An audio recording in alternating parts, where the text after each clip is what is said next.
Class 9 unit number 13 probability. So पहले हम लोग देख लेते हैं प्रोबेबिलिटी का फॉर्मूला। प्रोबेबिलिटी क्या होती है? Number of favourable outcomes over total number of possible outcomes. इसको लिख कैसे सकते हैं? P of A equals to N of A over N of S. P of A क्या है? Probability of an event. N of A क्या है? Number of favourable outcomes. N of S क्या है? Total number of possible outcomes. ठीक है, अब ये बेसिकली इवेंट क्या है, एक्सपेरिमेंट क्या है, आउटकम्स क्या है, इनको देख लेते हैं। So basic concepts of probability. Experiment, the process which generates result, for example, tossing a coin, rolling a dice, etc., is called an experiment. Similarly, outcomes. The results of an experiment are called outcomes. For example, the possible outcomes of tossing a coin are head or tail. मतलब for example अगर मैं coin toss करता हूँ तो मेरे पास दो probability है। Like अगर एक साइड पे हेड है तो हेड आएगा, या फिर ऑपोजिट साइड पे टेल है तो टेल आएगा। Similarly the possible outcomes of rolling a dice are, अगर मैं डाइस रोल करता हूँ जो हम लोग लूडो में यूज करते हैं, तो मेरे पास क्या पॉसिबल आउटकम्स होते हैं? 1 2 3 4 5 और 6। सही है। फिर उसके बाद देखते हैं। फिर उसके बाद वो कह रहा है फेवरेबल आउटकम्स। अब फेवरेबल आउटकम क्या होता है?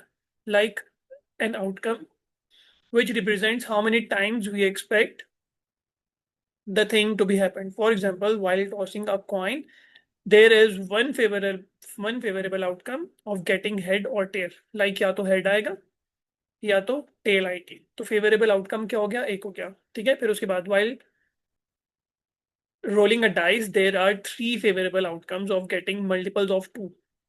तो मल्टीपल्स ऑफ टू में क्या आ सकता है? लाइक टू आ सकता है, फोर आ सकता है, सिक्स आ सकता है। फिर उसके बाद है सैंपल स्पेस। सैंपल स्पेस क्या है? The set of all possible outcomes of an experiment is called sample space. It is denoted by S. For example, while tossing a coin, the sample space will be S equals to, तो क्या आएगा? Head और tell. तो किसी भी experiment के सब outcomes को हम लोग बोलेंगे सैंपल स्पेस। ठीक है, ऑल पॉसिबल आउटकम्स। लाइक अगर मैं टॉस कर रहा हूँ कॉइन तो कितनी ऑप्शंस होंगी? या तो हेड आएगा या तो टेल आएगा। तो वो सब के सब जो है वो हम लोग लिख देंगे साइड में, वो बन जाएगा मेरे पास sample space. Similarly while rolling a dice the sample space will be s, क्या बनेगा? equals to 1 2 3 4 5 and 6। event, the set of results of an experiment is called an event. For example, while rolling a dice getting even numbers is an event। ठीक है, तो क्या बन सकता है? Even numbers क्या होते हैं? 2 4 6। तो वो मेरे पास इवेंट बन जाएगा। और N of A means number of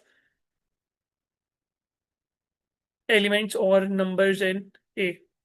तो 2 4 6, 2 4 और 6, ये थ्री आ गए तो मेरे पास three, n of A three आ जाएगा। ठीक है, तो अभी पहले एग्जांपल्स के साथ हम लोग क्वेश्चन सॉल्व कर लेते हैं, ज़्यादा इजी हो जाएगा। तो फर्स्ट देखते हैं। फर्स्ट है हमारे पास,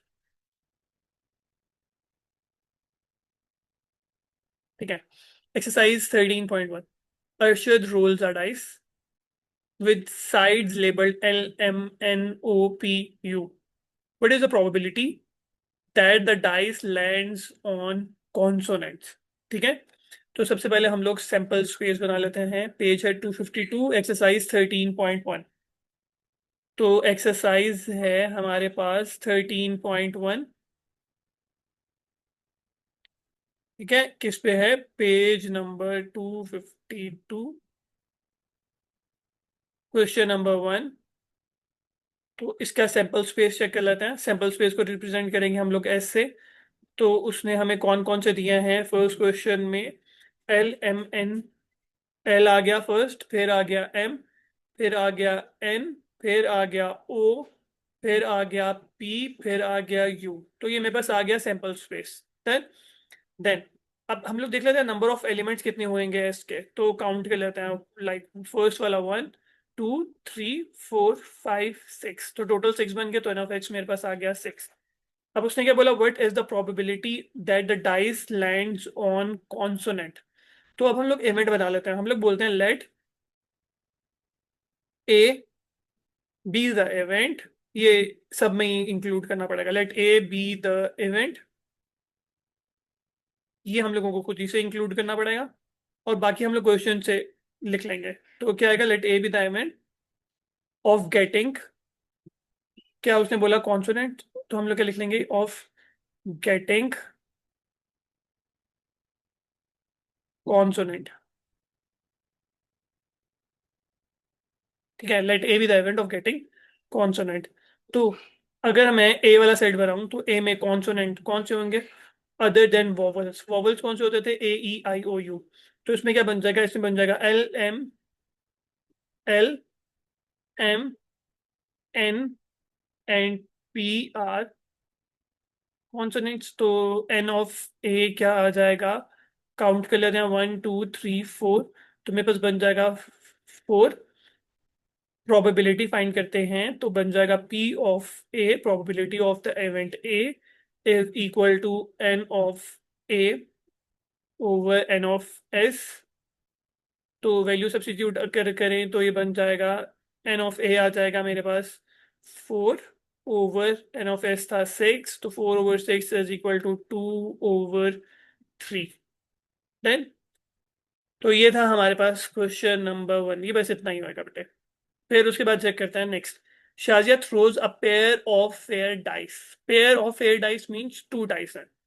ठीक है, what will be the probability of getting sum of dot is at least 4, product of dot is between 5 to 10, the difference between both the dots is equal to 4, number at least 5 on the first dice and the number at least 4 on the second dice। ठीक है, question number 2 check कर लेते हैं।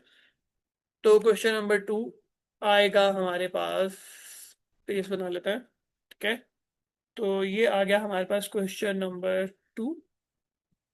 ठीक है, अभी देखो उसने क्या बोला, उसने बोला Shazia throws a pair of fair dice. तो हम लोग क्या करते हैं, हम लोग इसके लिए एक कॉलम बना लेते हैं।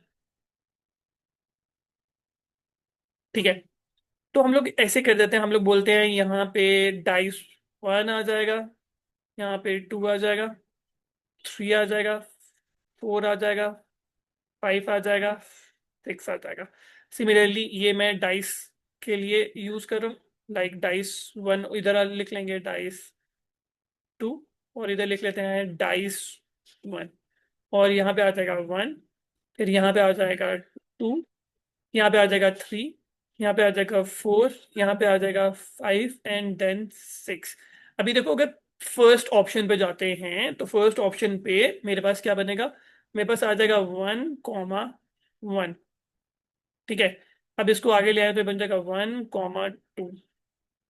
इसी को आगे ले आए तो हो जाएगा 1, 3, देन 1, 4, 1, 5, 1, 6। ठीक है, देन यहाँ पे चेक कर लेते हैं, आ जाएगा 2, 1, 3, 1, 4, 1, 5, 1। तो ये मेरे पास सैंपल स्पेस बन रही है, 6, 1। सिमिलरली ये बनेगा 6, 2, 6, 3, 6,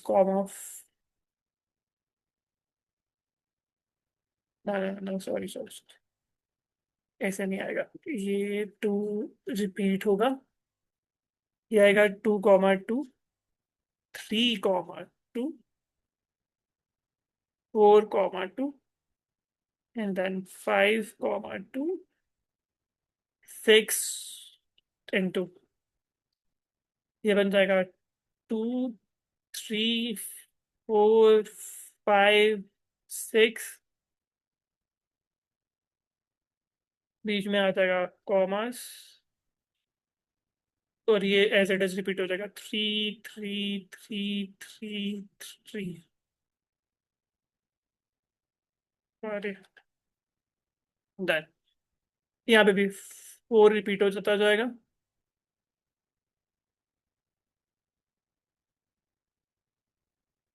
और यहाँ पे आ जाएगा 2, 3, 4, 5, 6। 5 रिपीट होगा तो उसको मैं पहले लिखता जाता हूँ, 5 5 5 5। यहाँ पे आ जाएगा 2 3 4 5 6। यहाँ पे आ जाएगा 2 3 4 5 6। ठीक है, फिर यहाँ पे आ जाएगा 6 6 6 और 6 रिपीट कर दिया हम लोगों ने। डन। देन इसके बाद चेक करते हैं, ये मेरे पास सैम्पल स्पेस बन गई। अब इसको काउंट कर लें तो लाइक अगर मैं इन सब ब्रैकेट्स को काउंट करूं, मतलब इसके ऊपर वाली वैल्यूज, इसके बाद वाली वैल्यूज और इस लाइन के नीचे वाली सब सैंपल स्पेस की वैल्यूज। ठीक है, इन सब वैल्यूज को अगर मैं काउंट करूं तो मेरे पास ये बन जाएंगी एन ऑफ एस। ये मेरे पास सैंपल स्पेस है। एन ऑफ एस कितना आ जाएगा? एन ऑफ एस आ जाएगा 36। अब एन ऑफ एस 36 सब में यूज होने वाला है। देन तो देखते हैं पहले फर्स्ट पार्ट। फर्स्ट पार्ट उसने मुझे क्या बोला? उसने मुझे बोला let A be the event that sum of dot is. ठीक है, तो हम लोगों ने शुरू में खुद से क्या लिखना था? Let A be the event,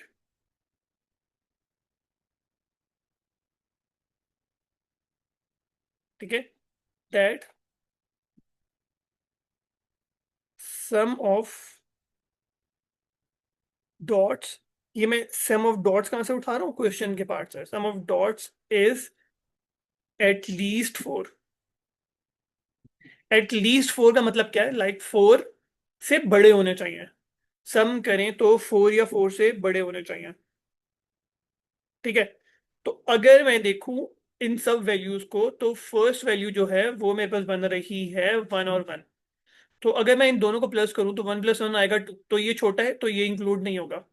फिर यहाँ पे देखता हूँ 1 और 2, ये भी छोटा है, ये भी इंक्लूड नहीं होगा।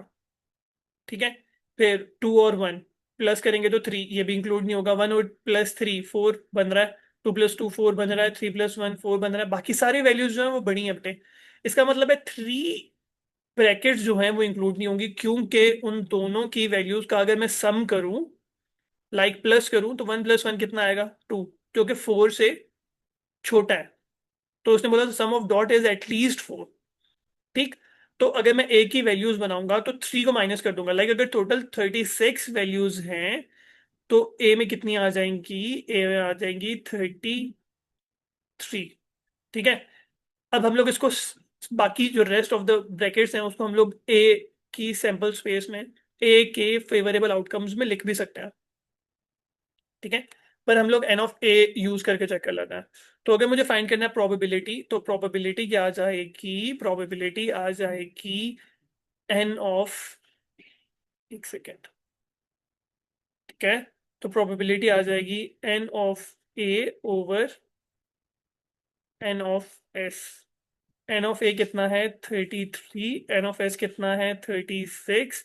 अगर मैं चेक करूं तो ये वैल्यू बन रही है 3 के टेबल में। 3 × 11 = 33 एंड 3 × 12 = 36। तो ये मेरे पास आ जाएगा आंसर किसका? फर्स्ट पार्ट का, 11/12। तो एंड पे लिख देंगे thus the probability of getting the sum of dot is at least 4 is 11/12। ठीक है, अब ये सैंपल स्पेस वही सेम यूज होने वाली है। अब नेक्स्ट चेक कर लेते हैं। नेक्स्ट उसने बोला सेकेंड पार्ट में product of both dot is between 5 to 10। तो सेकेंड पार्ट चेक कर लेते हैं। सेकेंड पार्ट बनेगा let B be the event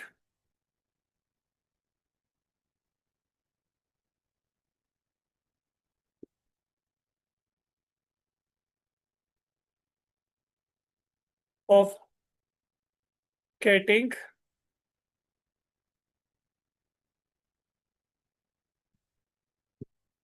the product of both dots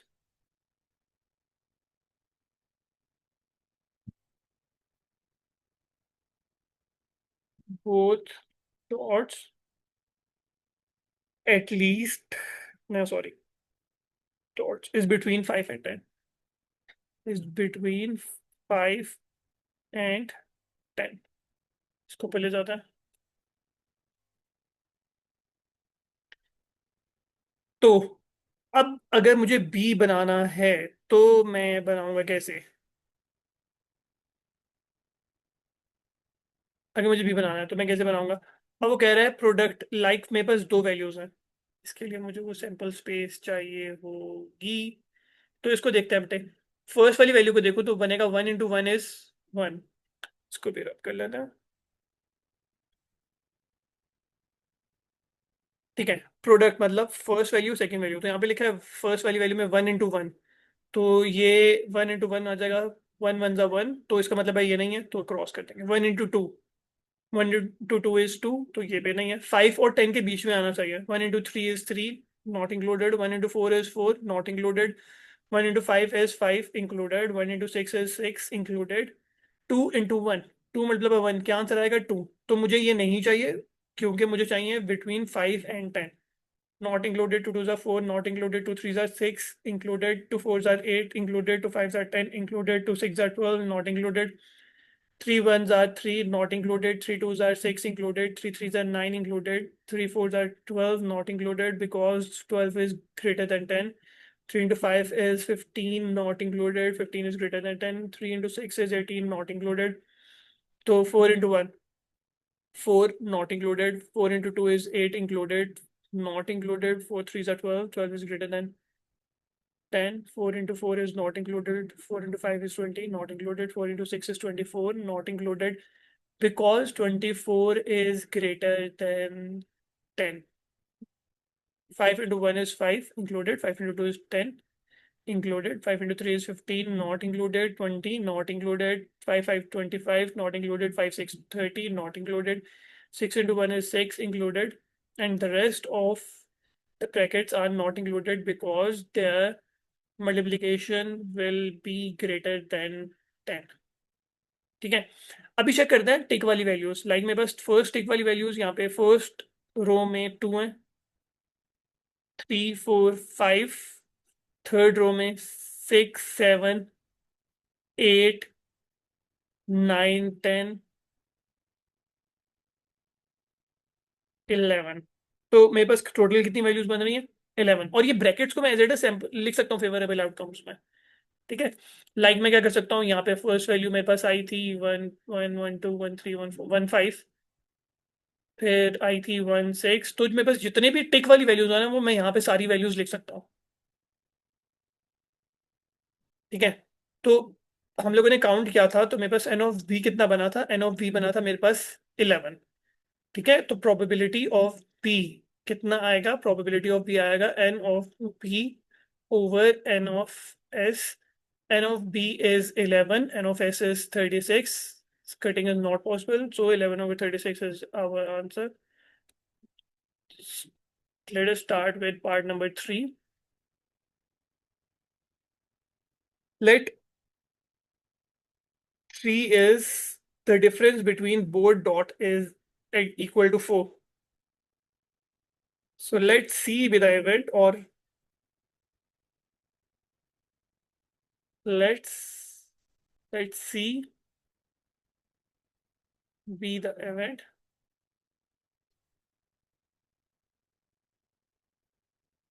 of the product of dots. No, sorry. Event that the difference that the difference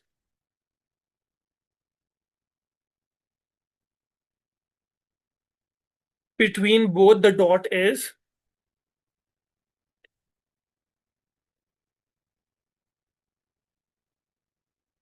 both dots is equal to 4.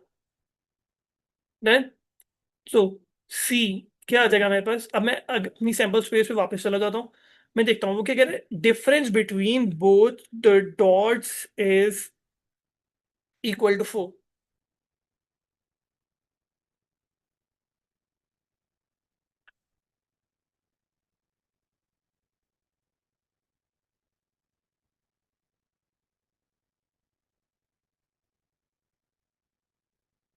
इनको रब कर लेते हैं। ठीक है, अब देखो डिफरेंस क्या होगा। मुझे फर्स्ट वैल्यू और सेकंड वैल्यू को माइनस करना होगा और चेक करना होगा कि उनका डिफरेंस जो है वो कितना बने, 4 बने। अब फर्स्ट वाली देखते हैं, अगर मैं 1 - 1 करूँ तो मेरे पास क्या आएगा, 2। ठीक है, सिमिलरली अगर मैं 1 - 1 करूँ तो 0 आएगा, तो 0 नहीं possible. 1 × 2, 1 - 2 is 1 - 1 which is not possible. 1 3 not possible, 1 4 not possible. 1 - 5, तो ये 4 ही आंसर देगा। ठीक है, 5 - 1 4 होता है, तो ये वाले ऑप्शन सही होगी, ये 5 आंसर देगा, तो नॉट पॉसिबल। सिमिलरली 2 1 2 2 2 3 2 4 2 5 2 6, तो 2 6 पॉसिबल होगा। 3 1 3 2 3 3 कैसे, 3 1, 3 - 1 इज 2। मुझे 2 नहीं चाहिए, मुझे क्या चाहिए, 4। सही। फिर देन 3 2 3 3 3 4 3 5 3 6 पॉसिबल नहीं है। 4 1 4 2 4 3 4 4 4 5 4 6 पॉसिबल नहीं है। 5 5 1 पॉसिबल है, क्योंकि 5 - 1 इज 4, 6 - 2 इज 4। तो मेरे पास कितनी टिक बने, मेरे पास बने 1 2 3 एंड 4। तो मेरे पास पॉसिबल आउटकम्स कितने आ गए, 4। ठीक है, तो ये कब मैंने लिख लेता है, सब भी लिखने होता है। इसको चेक कराता है, 1 5 2 6, देन 5 1 एंड 6 2। यहाँ पे आ जाएगा n(c)is 4, then probability of c is n(c)over n(s). n(c) is 4 over n(s) is 36. 4 into 1 is 4. 4 into 9 is 36. So 1/9 will be our answer. Part number 4. Part number 4 देखते हैं। 4 वो कह रहा है, number at least 5 on the first dice and the number at least 4 on the second dice। ठीक है, तो number चाहिए है at least 5 on the first dice, तो ऐसे लिख देंगे, लिखेंगे D let D be the event that. अब वहां से उठाएंगे number 5 on the first dice and ये पूरी वैल्यू एज इट इज हम लोग लिख लेंगे क्वेश्चन में से। ठीक है, फिर अब देखेंगे डी बन क्या रहा है। वो बोल रहा है फर्स्ट डाइस में एटलीस्ट 5 होना चाहिए। अगर 5 होना चाहिए, ठीक है, तो एटलीस्ट 5, तो 5 से छोटे नंबर्स नहीं होंगे, तो बड़े नंबर देखेंगे तो मेरे पास दो ही नंबर बचेंगे, 5 और 6। तो मैं पहला नंबर रख लेता हूँ 5। ठीक है, अब वो कह रहे हैं फर्स्ट डाइस पे कम से कम क्या आना चाहिए है, 5, और सेकेंड डाइस पे एंड द नंबर एटलीस्ट 4, तो क्या आना चाहिए, 4। ठीक है, तो पहला आ गया 5 4, फिर क्या आएगा 5 5, फिर क्या आएगा 5 6। ठीक है, 6 से ज्यादा 7, 5 7 नहीं हो सकता, तो 5 वाली ऑप्शन खत्म। अब मैं फर्स्ट डिजिट पे देखूं तो 5 के बड़ा नंबर क्या आएगा, 6। तो सेकंड पे क्या एटलीस्ट आना चाहिए था, 4, तो 6 4, 10 6 5 एंड 6 6। ठीक है, एन ऑफ टी क्या बन जाएगा, 6। कैसे, दोबारा देखते हैं। फर्स्ट डाइस मतलब फर्स्ट वैल्यू जो है उन पे एटलीस्ट 5 आना चाहिए, तो एटलीस्ट 5 का मतलब है 5 आ सकता है, 6 आ सकता है, तो मैंने 5 लिख लिया। सेकेंड डाइस पे एटलीस्ट 4 आना चाहिए है, तो मैंने 4 से बढ़ा, 5 4 5 5 5 6। सिमिलरली 6 4 6 5 6 6। एन ऑफ डी बन गया 6। अब हम लोगों को प्रोबेबिलिटी चेक करनी है।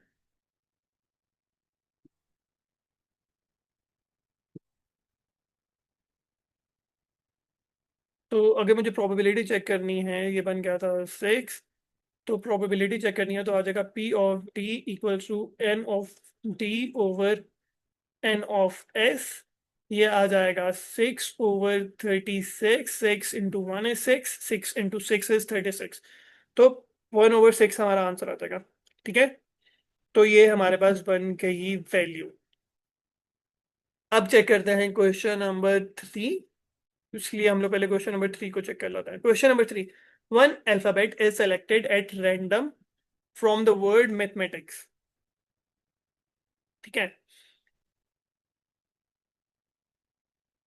Find the probability of getting vowel, consonant, N E, N A, not M, not T. तो पहले हम लोग चेक करते हैं, मेरे पास सैंपल स्पेस क्या बनेगी, M A T H E, M A T I C S को ले आते हैं नीचे।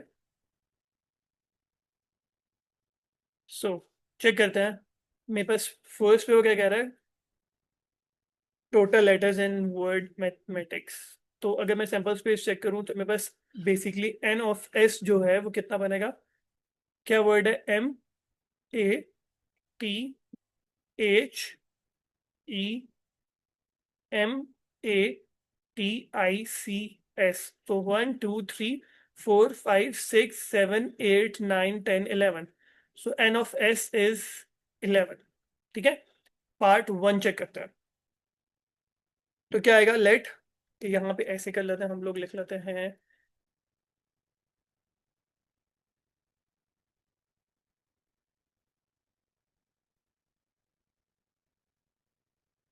ऐसे करते हैं,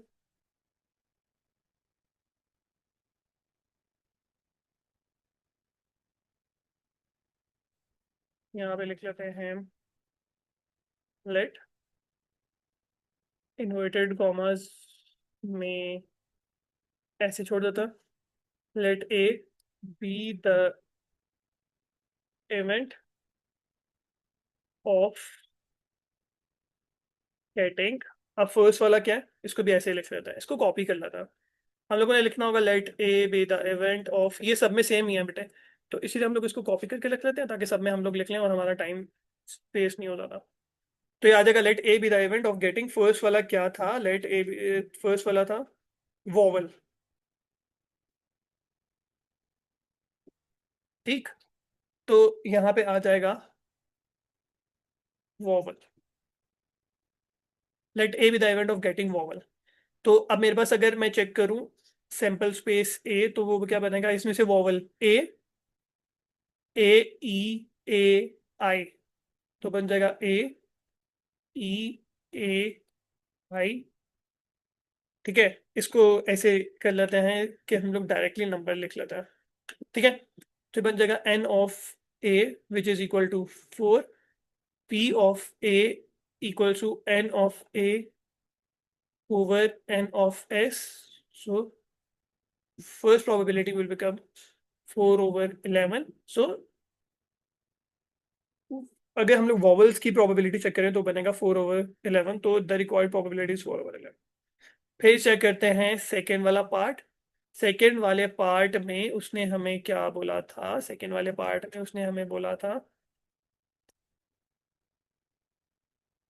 लेट बी, यहाँ पे हम लोग लिख लेते हैं B, be the event of getting, क्या गेटिंग है हमारे पास, सेकेंड पार्ट क्या था, कॉन्सोनेंट। कॉन्सोनेंट्स कौन से होते हैं, alphabets which are not vowels are consonants. So क्या बनेगा मेरे पास, n of A, n of B आ जाएगा, कितना आएगा, देखो अगर 4 यहाँ पे वॉवल्स हैं तो बाकी जो बच गए वो क्या होंगे, कॉन्सोनेंट्स। तो वो कितने बनेंगे, 1 2 3 4 5 6 7। ठीक है, 4 वॉवल्स हैं तो ऑब्वियसली टोटल 11 थे, तो 11 में से जो बाकी होंगे वो क्या बन जाएंगे, 7 बन जाएंगे कॉन्सोनेंट्स। ठीक है, तो प्रोबेबिलिटी अगर फाइंड करें पी ऑफ बी, तो पी ऑफ बी कितना आ जाएगा, N of B over N of S.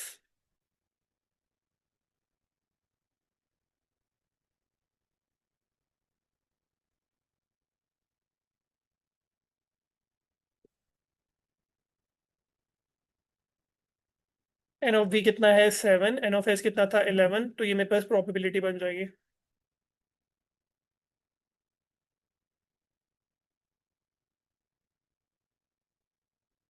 Third वाला ऑप्शन चेक करते हैं, थर्ड वाला पार्ट क्या है, N E.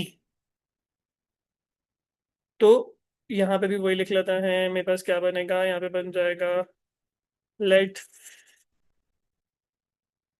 C be the event, यहाँ पे आ जाएगा C be the event of getting an E. ठीक है, तो एन ऑफ ई कितने ई आ रहे हैं मेरे पास वो काउंट कर लेंगे मैथमेटिक्स में। MATHE, MATICS। तो ई कितना आ रहा है मेरे पास, 1 आ रहा है। एन ऑफ सी आ जाएगा, तो बन जाएगा 1। तो पी ऑफ सी चेक करना है मुझे, तो वो बन जाएगा N of C over N of S.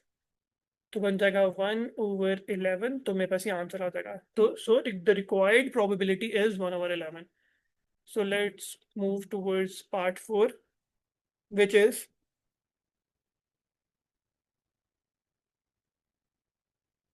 part 4 is NA।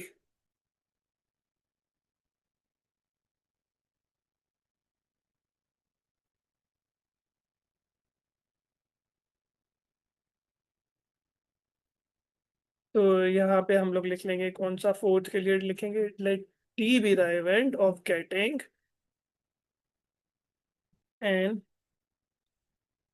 A.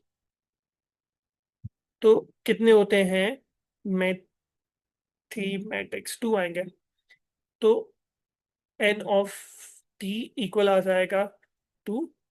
Probability of D equal आएगा n of t over n of s। n of t is 2 and n of s is 11, so 2/11 will be become the answer। Part 5, part 5 is let not m and 6 is not t। ठीक है, तो इसके लिए हम लोग क्या करेंगे, इसके लिए हम लोग पहले फाइंड कर लेंगे, सेम ऐसे ही हम लोग पहले फाइंड करेंगे लेट, यहाँ पे आ जाएगा हमारे पास e be the event of getting। पहले हम लोग फाइंड करते क्या करना था, लेट नॉट एम, तो ऑफ गेटिंग एम। पहले एम फाइंड कर लेते हैं, फिर उसके बाद नॉट वाली देखते हैं क्या आएगी। अब देखो अगर मैं काउंट करूं मैथमेटिक्स तो 2 आ रहे हैं। ठीक है, तो एन ऑफ ई कितना बन जाएगा, 2। सिमिलरली पी ऑफ ई आएगा,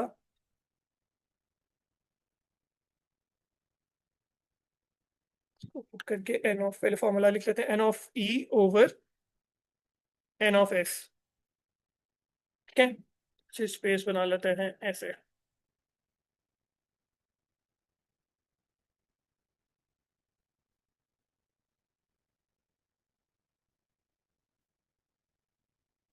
N of E over N of S. ठीक है, एन ऑफ ई कितना आया था, 2। तो बन जाएगा 2/n(s) is 11। अब बेसिकली उसने क्या बोला था, नॉट एम। ठीक है, तो अगर मैं बोलूं ई जो है वो ऐसा इवेंट है एम, तो नॉट एम के लिए मैं क्या यूज करूंगा, ई डैश। तो लिख देंगे let E dash be the event of getting not E. तो इसके लिए मैं क्या यूज करूंगा, मैं लिखूंगा P of E dash equal to 1 - P of E. इसको याद रख लेते हैं बेटे। अगर नॉट आएगा तो फॉर एग्जाम्पल यहाँ पे हमें आया ऑफ नॉट गेटिंग एम, तो पहले मैंने क्या किया, पहले मैंने फाइंड किया E with event of getting M. पहले मैंने गेटिंग एम फाइंड किया, फिर उसका जो आंसर आएगा, फिर उसके बाद नॉट गेटिंग एम में मैं ई डैश बना दूंगा। ई डैश के लिए फॉर्मूला यही रहेगा, लाइक अगर ए भी होता तो P of A dash equal to 1 - P of A आ जाता। अब क्योंकि मेरे पास इवेंट जो था वो ई था, तो मैंने यूज कर लिया P of E dash equal to 1 - P of E. ठीक है, तो 1 - P ऑफ ई की वैल्यू है 2/11। इसको मुझे अगर 1 को 11 बनाना हो तो मैं मल्टीप्लाई 11 कर दूंगा, यहाँ पे भी मल्टीप्लाई 11 कर दूंगा, ये बन जाएगा 11 - 2। दोनों का डिनोमिनेटर में 11 आ गया, 11 - 2 is 9। 9/11 will be the required probability. सही है, नेक्स्ट है नॉट टी। ठीक, तो इसको भी हम लोगों को ऐसे ही सॉल्व करना है, पार्ट 6 को। पार्ट 6 है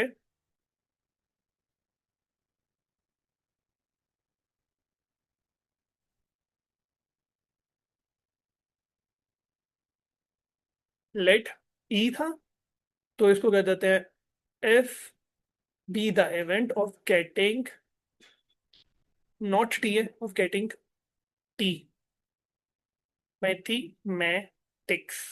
तो टू टाइम ही आ रहा है ये भी, तो same as it is repeat हो जाएगा। कर लेते हैं सॉल्व, कोई बात नहीं। एन ऑफ एफ बन जाएगा मेरे पास, एन ऑफ एफ आएगा, कितने आ रहे हैं टी, टू टाइम्स, तो पी ऑफ एफ बन जाएगा N of F over N of S which is equal to 2/11। फिर आ जाएगा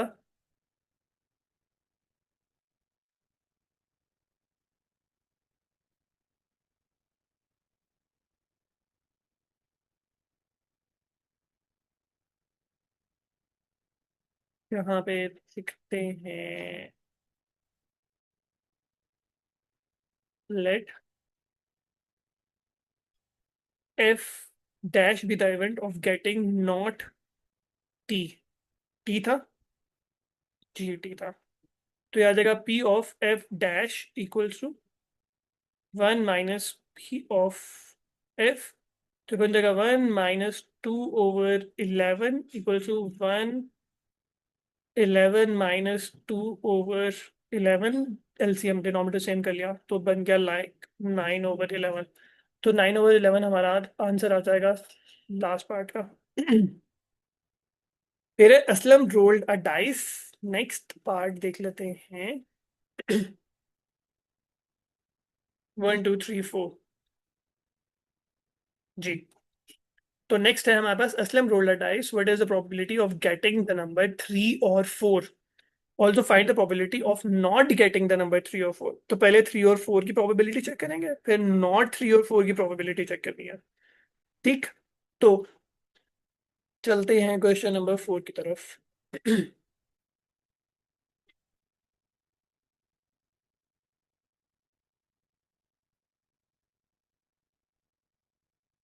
टोटल क्वेश्चन कितने हैं हमारे पास, टोटल है 9, 4, ठीक। चलें, अभी उसने मुझे क्या बोला, उसने बोला Aslam rolled a dice, what is the probability of getting the number 3 और 4। डाइस रोल किया तो सैंपल स्पेस क्या बन जाएगी, सैंपल स्पेस बन जाएगी, डाइस की सैंपल स्पेस क्या होती है, 1 2, ऑल द पॉसिबल आउटकम्स,